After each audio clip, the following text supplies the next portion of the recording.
de précédentes vidéos, nous avons vu qu'un cycle de marche se décompose en 8 pauses principales, 4 extrêmes d'amplitude, en hauteur et en longueur, et 4 intermédiaires. Dans ce modèle très simplifié, les intermédiaires sont de simples interpolations entre les extrêmes. En première approche, nous avons nommé pause de contact les extrêmes en longueur, et pause de passage les extrêmes en hauteur. Ce premier modèle présente 3 pauses d'enjambées et une pause en double appui par pas. Un double appui suppose qu'une jambe reste plus longtemps au sol qu'en l'air. Avec 8 pauses principales, elle est en appui sur 5 pauses, en l'air sur 3. En fait, elle peut rester plus longtemps au sol si on fait d'une des pauses d'enjambées une pause en double appui. Chaque jambe reste alors en appui sur 6 pauses, en l'air sur 2. Faisons d'une seconde pause d'enjambée une troisième pause en double appui. Chaque jambe reste alors en appui sur 7 pauses, en l'air sur 1. Une marche nécessitant au moins une pause principale d'enjambée, on peut en rester là. On peut ainsi distinguer 3 modèles de marche selon la répartition des pauses, 1, 2 ou 3 doubles appuis par pas, pour 3, 2 ou une enjambée.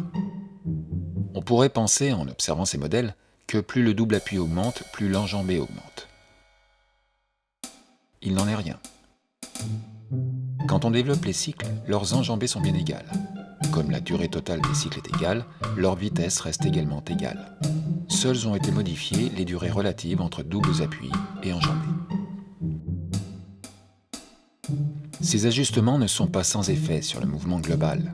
Avec une pause en double appui, le bassin dessine une suite de concaves dont les pointes correspondent aux poses de contact et les sommets de courbe aux poses de passage.